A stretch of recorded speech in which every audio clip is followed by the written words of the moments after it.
Kementerian Sains, Teknologi dan Inovasi telah mengambil inisiatif mengadakan satu pameran kecemerlangan sains dan tamadun Islam yang bertemakan Sains Islam Mendahului Zaman di Pusat Konvensyen Kuala Lumpur.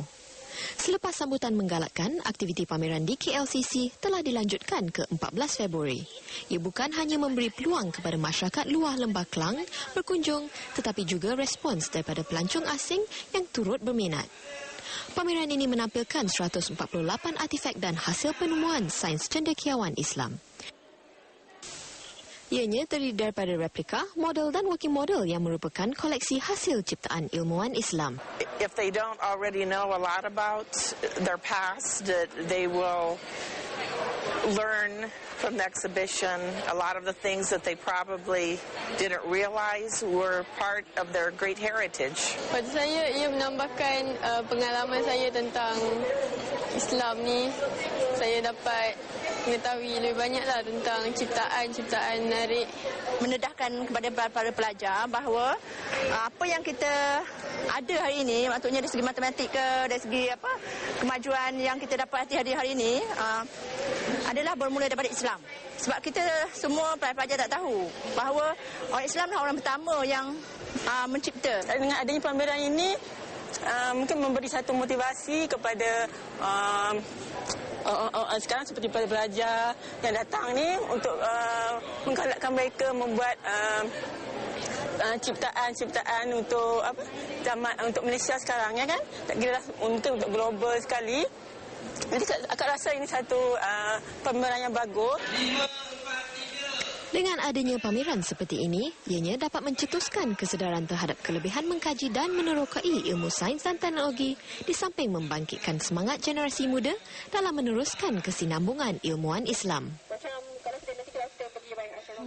Elok sangat kalau bawa anak-anak tu pergi. Betul, ke pameran yang tu wajib dikunjungi dan dilawati oleh setiap orang. Dari situ mungkin kita dapat mempelajari tentang kegemilangan tamadun Islam menerusi ilmuwan-ilmuwan yang dipaparkan yang cukup tinggi ilmu pengetahuan mereka. Tadi untuk kita boleh bawa anak-anak ya. Sekarang ni kita nak bagi hadiah untuk mak-mak pula yang sedang menonton wanita hari ini. Okey, dan caranya mudah saja. Anda hanya perlu menaik WHI dan hantar ke 39003 dan hadiah cukup menarik antaranya adalah anda boleh memenangi kenderaan Zara Picasso. Dan juga satu lagi, apa yang perlu anda lakukan adalah menjawab soalan survey, dan soalan survey minggu ini namakan ciri lelaki idaman yang paling dipentingkan oleh wanita hari ini. Sebenarnya tak ada jawapan yang betul. Ada, kita nak tahu. Anda hanyalah perlu memberikan pandangan sahaja. Kita nak tahu sebenarnya ciri yang manakah yang paling banyak sekali digemari. Kita nak tahu. Saya lain, Anta lain. Mungkin juga ada yang mengatakan ciri. Dia sebenarnya kalau kita perhatikan sebelum saya pergi lebih jauh, kita kena ingat satu pesan Nabi. Dia kata kalau kita ni hidup, kita kena beribadah seolah-olah kita mati esok hari. Dan kita perlu bekerja seolah-olah kita akan hidup selama-lamanya. Jadi kalau begitu artinya apa yang dipesan tu kita kena seimbang sebenarnya. Kita kena seimbang antara mengejar kebendaan dunia, mengejar keselesan hidup di dunia, dan dalam masa yang sama kita kena jangan tinggalkan agama. Jadi bila sebut jangan tinggal agama, termasuk semula ibadah kita ke, keluarga kita ke, semua kita kena jaga dalam masa yang sama. Dan apa yang berlaku dengan aspek materialistik hari ini ialah apabila keluarga, suami, isteri ataupun individu-individu, apabila dia mencari kebendaan itu hingga kan dia lupa perkara-perkara lain yang sama penting dalam hidup dia. Sebab orang materialistik ni pada dia, fahaman dia, kadang-kadang dia tak mengaku. Dia tak mengaku, tetapi secara fikiran separa sedar dia, bawah sedar dia, itu yang dia percaya bahawa kebahagiaan, kegembiraan terletak pada wang. Kegembiraan terletak pada harta benda, terletak pada kekayaan misalnya. Maka sebab itu dia sanggup bekerja keras, bertungkus lumus, dan dalam masa yang sama dia tak sedar dia telah mengorbankan perkara-perkara yang lain. Maka secara tak langsung kita melihat itu sebagai satu bentuk materialistik yang negatif. Yang negatif. Tetapi dalam masa yang sama sebenarnya materialistik ini perlu. Contoh dia dia sebenarnya boleh menjadi motivasi kepada kita ke arah yang lebih positif untuk mendapatkan cara hidup yang lebih baik. Betul. Jadi itu tak salah je, Tak asal salah. kita pandai seimbangkan dia. Misalnya contoh, kalau kita pergi jumpa dengan orang motivasi, macam saya memang orang motivasi, bila kita berjumpa, bila orang bertanya dalam dia bekerja ke ataupun dia seorang yang berniaga ke, kalau dia tanya bagaimana untuk dia capai sesuatu yang lebih besar daripada apa yang dia ada hari ini, maka kita memang minta dia letakkan satu komitmen terhadap hidup dia. Jadi misalnya dia beli kereta yang lebih mahal sedikit, beli rumah yang lebih besar sedikit, kerana komitmen itu menyebabkan dia tidak akan malas. Sebab apa? Kalau kita ni rasa tak apalah, apa yang ada cukup lah, kan, itu rezeki cukup, okey lah, tak payah nak bersusah payah. Kalau terlalu santai, maka kita jadi malas. Jadi kita perlu paksa diri. Bila kita perlu paksa diri, maka kita kena letak komitmen. Kita perlu berbelanja lebih sedikit untuk kita sekurang-kurangnya kita letakkan usaha yang lebih bersungguh-sungguh untuk capai sesuatu. Tetapi dalam berusaha, dalam mencari kebendaan itu juga, dia perlu ada satu batas dia. Tak sampai keluarga kita terabai, tak sampai agama kita tertinggal, tak sampai kerja sampai tak semayang langsung misalnya. Kita tak nak keadaan sebegitu berlaku. Jadi boleh sebenarnya lah untuk kita bersikap materialistik sebenarnya. Materialistik ni bukanlah sesuatu yang negatif. Jadi bila orang cakap awak ni materialistik, jadi kita patutnya kita cakap, kita ambil itu sebagai satu yang positif. Betul. Tapi kita kena betul-betul ambil sebagai satu positif lah. Bukan kerana kita dah materialistik, lepas tu kita nak cari alasan kenapa kita begitu. Untuk cari alasan tu rasional dia sebab kita nakkan kehidupan yang lebih baik dan sebagainya. Tapi dalam masa yang sama, orang tengok kita bekerja pagi, petang, siang, malam, tak ada masa dengan keluarga, tak ada masa dengan anak-anak, balik pula bergaduh suami tapi isteri. Dia kata inilah dia pengorbanan. Kalau kita nak jadi kaya raya, apa, the price you have to pay. Sampai saya kenal ada orang cakap saya memang betul-betul benci pada ayah saya kerana saya tak pernah berjumpa dengan ayah saya, tapi sebab ayah dia seorang yang sangat kaya raya. Tapi itulah pengorbanan atau ialah yang perlu dibayar kalau kita jadi kaya raya. Terpaksa kalau kita tengok orang dikorbankan, tak dapat berjumpa ayah dan sebagainya kan. Baik. Di sini manusia ni sebenarnya kita lihat semua orang dia meletakkan value pada benda ni, menilai sesuatu tu berbeza-beza. Berbeza. Contoh dia, kalau kita bercakap perkara begitu dengan orang yang menilai misalnya aspek kekeluargaan itu di tempat yang pertama, dia akan menolak. Maka kita bercakap dengan orang yang meletakkan misalnya kebendaan, kekayaan di tempat yang pertama, maka dia menerima. Jadi kalau kita letak dua orang ni, maka akan berlaku perdebatan, berhujah yang sampai bila pun tak akan selesai. Sebab apa? Dua orang ini menilai perkara kehidupan ini daripada sudut yang berbeza. Jadi sepatutnya kita letakkan pada tahap mana tu? Kebendaan material tu sepatutnya lah, seidealnya berada di tahap mana lah hidup kita? Baik, itu soalan yang menarik. Kalau kita nak cari setahap mana? Baik, yang penting bila kita mencari, pertamanya sekali dalam kita berusaha dan sebagainya, kita tengok anak-anak kita terabai ataupun tidak. Adakah anak-anak kita terbiar hinggakan dia rasa dia mak ayah tak kasih pada dia, tak sayang pada dia, hingga dia terlibat dengan gejala sosial, melepak, menagih dadah, dia mendapat duit yang banyak dengan kekayaan dia, dia cuba kontrol semua orang, mengawal semua orang, rakan-rakan dia. Kalau itu bermakna ada sesuatu yang tak kena dari segi aspek kita mencari kebendaan. Misalnya, ataupun misalnya kita mencari kebendaan, okey, suami isteri bekerja, tetapi berjumpa mungkin belah malam, itu pun dua-dua letih dan tidak ada kemesraan. Sekali saya silap jumpa. Kan? Dan mungkin akhirnya berpisah hanya kerana pergaduhan yang dah sampai kepada penghujung, yang kita kata dia dah tak sesuai, kita dah tak sesuai untuk hidup bersama. Padahal keputusan awal untuk bekerja keras itu ada keputusan bersama. Tetapi apa kerana tidak saling memahami, itu yang berlaku.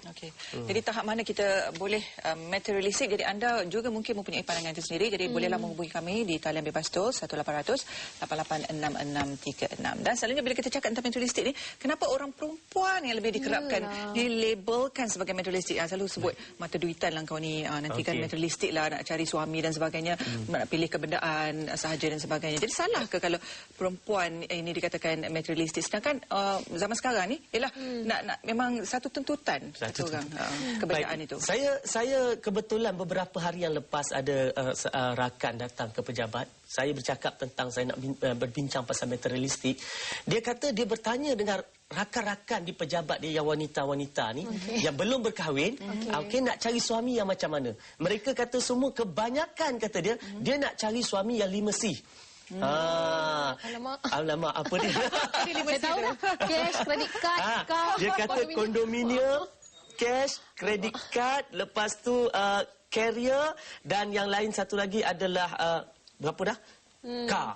Apa jadi pada lelaki yang tak ada limesi ni? Kesian dia. Kesian dia. Maknanya dia mencari kondominium, kereta, kad kredit, tunai dan kerjaya. Dia kata kalau ada limesi ni, okey. Tapi kalau kita lihat pula dia bercanggah. Tak jujur pun tak apalah. Jangan ada limesi. Tak jujur tak apa asal ada limesi. Tak apalah. Tak ada agama pun tak apa asal ada limesi. Di sini silap lah. Ini memang materialistik betul lah. Ini betul ciri yang materialistik ini betul lah ciri ni. Materialistik negatif. Materialistik negatif betul. Okey, kita panggil. Ada pemanggil. Halo. Hello. Halo, siapa di sana? Saya Syida. Okey, Syida, ada pandangan tersendiri? Saya ada soalan. Okey, silakan. Saya ni ada boyfriend. Dia tu, saya ada diploma. Dan dia tu pekerja kilang. Okey. So sekarang ni saya nak tanya, saya sayang kat dia, tapi kadang-kadang perasaan saya ni berubah tau dengan dia, sebab saya ni pandang, bukanlah saya cakap dia tu tak bukan saya fikir takut tak dapat menjamin masa depan. Sekarang ni saya nak tanya, adakah saya ni materialistik? Ada soalan tak? Doktor ada soalan tak? Tak apa, saya rasa saya dah faham soalan dia. Okey, kita dengarkan jawapan daripada doktor. Baik. Dia kata adakah dia ni materialistik kerana orang yang dia sayang itu kerja kilang, dia ada diploma. Baik. Kita kena faham satu. Yang pertamanya sekali, orang yang kita nak kahwin itu, kita tak kisah dia kerja kilang ke, ada diploma ke, tak ada ke. Kita tengok ada tak dia wawasan. Sikap dia. Adakah dia ada kehendak untuk mengubah hidup dia? Itu lebih penting. Sebab apa? Kalau dia kerja kilang tapi dia ada satu wawasan untuk mengubah hidup dia, kan dia sanggup misalnya bekerja keras untuk mempertingkatkan kualiti hidup dia, dan agama dia pun ada, maka dalam masa yang sama kita lihat 10 tahun akan datang, dia mungkin seorang usahawan yang berjaya. Jangan pula hari ni kita kata, I tak nak dekat you pasal you kerja kilang. Tengok-tengok 10 tahun akan datang, menyesal pula orang tu dah berjaya. Tapi yang penting kita kena tengoklah bakal suami kita tu. Tengoklah walaupun dia bekerja kilang, tengok semangat dia. Kita kerja kilang, saya percaya dia takkan nak kerja kilang sampai umur 5-60 tahun. Tapi ada orang tak kisah. Ada orang tak kisah mungkin. Tetapi kita nak tengok dari segi dia ada wawasan tak? Dia ada matlamat hala tuju hidup dia ada ke tidak? Sikap dia ni macam mana? Adakah sikap dia ni jenis boros? Agama dia jaga tak jaga? Itu nombor satu kan? Tapi macam soalan Syida tadi, dia kata bila dia memikirkan begitu, adakah dia seorang yang materialistik? Tidak. Dia bukan seorang yang materialistik, tetapi dia seorang yang mahukan security. Itu different. Saya rasa setiap perempuan inginkan jaminan dari segi itu. Sebab pada saya kasih sayang penting, tapi kasih sayang sahaja tidak cukup. Tidak cukup. Kita perlu wang itu adalah kita kasih sayang tak boleh pergi beli beras ya. Okay, kita perlu berehat sebentar dan kita akan kembali lagi selepas ini.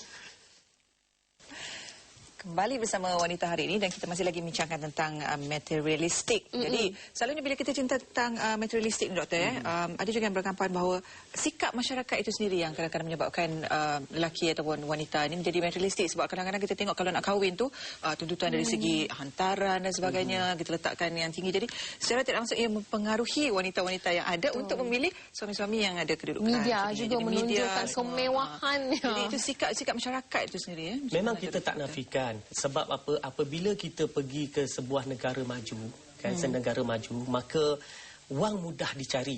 Sebab apa? Makmur, sebuah negara yang makmur, yang maju, wang mudah dicari. Maka berlaku lambakan macam-macam produk yang ada. Kan, kalau kita lihat pada sebuah negara yang miskin, produk-produk kalau nak jual pada harga yang mahal dan sebagainya, barang-barang mahal, tak ada siapa nak membeli. Tetapi kerana hari ini kuasa membeli itu besar, kuasa membeli itu kuat, maka berlakulah keadaan perubahan dalam hidup masyarakat. Jadi masyarakat melihat pula bahawa orang yang ada kedudukan, ada harta, ada duit, ini sebagai satu power, kuasa. Jadi sebab itu masyarakat juga menghormati orang sebegini berbanding dengan orang yang hanya ada ilmu, contoh dia kan, ataupun dari segi orang yang hanya kuat agama. Maka perubahan dalam keadaan masyarakat itu memang melakukan sesuatu yang menekan keadaan hidup mereka yang nak berkahwin dan sebagainya.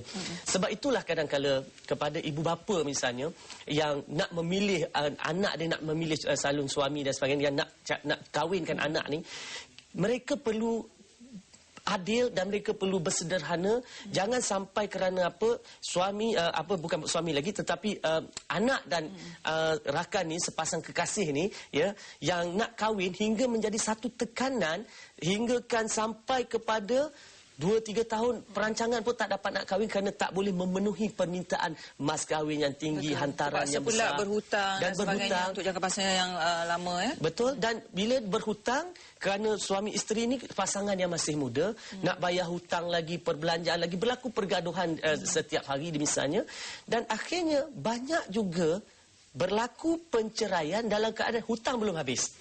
Berlaku baru kahwin setahun 2 tahun misalnya berlaku penceraian, sedangkan hutang tu masih ada lagi. Hutang kahwin tak habis lagi tetapi perkahwinan pun dah tapi masalahnya kalau kita lihat ya, kalau mereka yang mampu nak membeli kereta besar, barang-barang mahal-mahal tu tak apa lagi. Ni kadang-kadang yang tak mampu pun di atas pressure sebab orang-orang lain semua ada, dia pun perlu ada. Jadi itu sebabnya kita kata tadi, kita kena tahu sejauh mana kita patut meletakkan komitmen kita. Okey, kita ambil contohlah. Kalau kita ni seorang usahawan, bermakna usahawan ini dia mempunyai satu potensi pendapatan yang tidak ada had. Semuanya berdasarkan sejauh mana dia bekerja dan sebagainya. Maka mungkin dia boleh meletakkan komitmen yang lebih besar berbanding dengan orang yang hanya hidupnya makan gaji.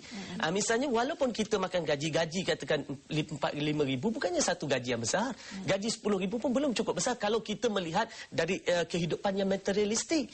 Tetapi kalau kita mengambil contoh gaji 3,000, 4,000 duduk di luar bandar, maka 3-4 ribu itu sudah mencukupi misalnya. Jadi sebab itu bila kita melihat materialistik itu, kita kena juga melihat di mana kita berada, kan, sama ada di bandar atau di luar bandar. Dan juga kalau kita nak meletakkan komitmen sekalipun, orang berkereta besar, kita nak berkereta besar, kita kena ukur baju di badan kita. Kan, memang perlu komitmen untuk, saya kata tadi, supaya kita tidak malas bekerja, tetapi jangan komitmen yang terlalu berlebihan, kan, hingga menyusahkan kita, kan. Jadi sebab tu kita perlu ukur baju di badan kita, kita perlu nilai diri kita dengan kemampuan diri kita. Kita kena faham bahawa kita letak satu komitmen yang tidak membuatkan kita tidak boleh senang duduk kerana kita nak bekerja, dan tidak pula kita bekerja sampaikan tak ada masa untuk bersantai dengan keluarga. Doktor, bolehkah material dan wang ringgit itu membuat seseorang itu bahagia? Baik. Material, wang ringgit bukan segala-galanya. Tetapi wang memberi kesan dalam segala aspek kehidupan. Betul. Jadi sebab tu dia penting. Dia bukan segala-galanya. Saya setuju. Wang tidak boleh membeli kebahagiaan. Wang boleh membeli rumah tetapi tidak boleh membeli kediaman. Kan, we can buy a house but not a home. Wang boleh mencari isteri dengan membayar hantaran besar-besar, tetapi belum tentu kita dapat membeli kebahagiaan. Kan, jadi sebab itu wang bukan segala-galanya, tetapi wang memang memberi kesan dalam segala-gala aspek kehidupan kita. Jadi sebab tu kita kena menjadi orang yang mengawal wang, bukan wang mengawal kita. Itu penting. Jadi sebab itu bila kita nak jadi orang, kita perlu faham yang kata materialistik ini adalah dari segi aspek perkataan yang negatif sebenarnya. Bila sebut materialistik ini kerana dia memusnahkan kehidupan. Ya? Jadi perkataan apa kita nak ganti ni, doktor, sekarang ni? Kalau kita tak nak sebut materialistik. Saya ingat satu perkataan yang sesuai secara positif pun tak ada lah dari segi materialistik, sebab dalam bahasa Melayu pun kebendaan. Kan, bila sebut kebendaan itu kebendaan yang menjadi itu belum kita sebut mata duitan. Itu lagi negatif. Itu lagi negatif. Kalau kita sebut kebendaan pun orang masih melihat itu sebagai satu negatif. Tetapi kita melihat dari segi keperluan. Jadi apabila kita berbelanja lebih daripada keperluan, maka itu menjadi pembaziran. Itu disebut sebagai materialistik. Maka kita melihat kepada keperluan kita. Setakat mana keperluan? Dan keperluan itu berbeza-beza. Contoh dia, seorang yang bekerja kerani, mungkin keperluan dia berbeza dengan seorang yang menjadi pengarah. Betul. Misalnya. Sebab apa? Orang jadi kerani, dia tak perlu misalnya pergi kerja nak kena pakai kot, nak kena pakai suit misalnya. Tetapi bagi seorang yang jawatannya berhadapan dengan ranking yang tinggi, maka memakai kot itu satu keperluan. Jadi oleh sebab itu kita tak bolehlah kata, oh dia tu materialistik. Sebab apa? Sebab dia memakai kot, sedangkan itu keperluan dia. Begitu juga misalnya orang yang berniaga. Mungkin dari segi dia membeli satu benda, kereta misalnya, paling mudah, dia membeli kereta yang mahal yang berjenama, dia beli BMW ke, dia beli Mercedes ke, maka kita mungkin melihat ini materialistik, tetapi di pihak dia itu keperluan dia untuk meyakinkan customer dia, klien dia, orang sekitar dia bahawa apa yang dilakukan itu satu bentuk kejayaan. Dan apabila dia nak mencari customer pelanggan ni akan lebih percaya. Orang nak bagi projek pun lebih percaya sebab apa, melihat kepada kedudukan dia. Jadi mungkin di situ apa yang digunakan itu adalah keperluan, tetapi dia akan jadi materialistik. Contoh dia, dah kalau tak boleh beli kereta BMW 7 Series, kalau kita boleh beli yang 3 Series tu jadilah. Tak payah kita paksa nak beli yang besar hingga menanggung hutang, bebanan hutang yang besar dan hingga menyebabkan keadaan keluarga huru-hara kerana apa, kita bekerja tak ada masa untuk keluarga. Jadi sebab itu kita perlu berpada-pada. Sebab dalam hidup kita, harta benda ni sebenarnya dia akan berkembang mengikut usia. Maksudnya lebih lama kita hidup, biasa pada kebiasaannya apabila kita bekerja atau kita berniaga dan sebagainya, maka harta itu makin bertambah. Jika kita berusaha. Jika kita berusaha. Kan? Jadi oleh sebab itu, kita tak perlulah nak berusaha hari ni semua nak dapat. Sebab kita mungkin dapat usahakan seimbangkan dengan keluarga, sebab mungkin 10 tahun kita akan datang kita dapat apa yang kita nak. Tak apa, asal institusi kekeluargaan itu tidak runtuh. Keadaan suami isteri aman damai. Jadi penting perlu ada orang kata keseimbangan ataupun kesederhanaan. Perlu balance lah. Kalau nak ukur baju di badan sendiri, ikut kemampuan kita. Jadi sebenarnya bukan tidak boleh bersifat materialistik, tetapi kata orang biarlah bertempat dan biarlah materialistik yang positif. Ya, betul. Okey, terima kasih banyak-banyak kepada Dr. kerana setuju bersama kami dan diharapkan perbincangan kami ini ada membuka mata sikit. Masyarakat yang selalu menganggap materialistik ni negatif. Ada positif. Kita pandang dari sudut yang positif sebenarnya. Ya, betul Aziz Arifin.